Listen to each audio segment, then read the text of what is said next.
দুষ্ট কোকিল। দুষ্ট কোকিল ডাকে রে মনে বাঁশি বাজে রে। ভাই ছিলাম ঘুমিয়ে, পাশের বাসা থেকে দেখি বক্সে গান বাজতেছে দুষ্টু কোকিল।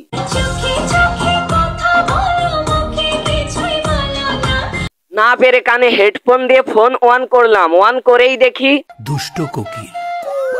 দুষ্ট কোকিল ডাকে রে। পরে ইউটিউবে গিয়ে দুষ্টু কোকিল লিখে সার্চ দিলাম। ইউটিউবে সার্চ দেওয়ার পরে দেখি এটা আমাদের বাংলাদেশের সুপারস্টার শাকিব খান।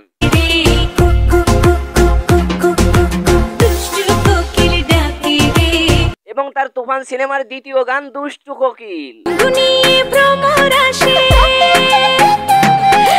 হ্যাঁ ভাই, সম্পূর্ণ গানটা চরকি ইউটিউব চ্যানেলে অবশেষে আপলোড হয়ে গিয়েছে। তবে যাই বলেন, গানটা অসাম ছিল, এক কথায় অসাধারণ।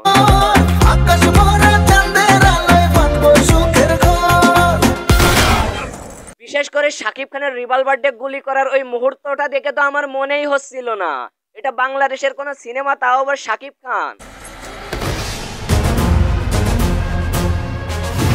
মানে ভাই, বাংলাদেশের কোন নায়ককে দিয়ে যে বাংলার চলচ্চিত্রকে এগিয়ে নিয়ে যাওয়া সম্ভব, সেটা আবার প্রমাণ করে দিল আমাদের শাকিব খান এই তুফান সিনেমার মাধ্যমে।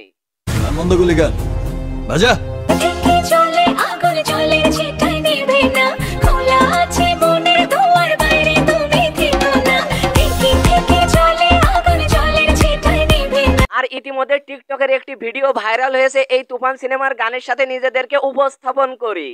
দুষ্ট কোকিল। দুষ্ট কোকিল ডাকে রে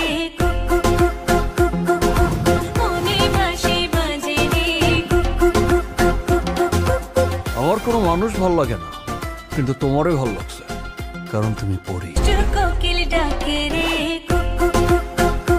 দুষ্ট কোকিল। তবে যাই বলেন, এদের বডি ল্যাঙ্গুয়েজ থেকে শুরু করে সম্পূর্ণ গানের সাথে যেভাবে পারফরমেন্স করছি, তাই একেবারে দেখার মতো ছিল।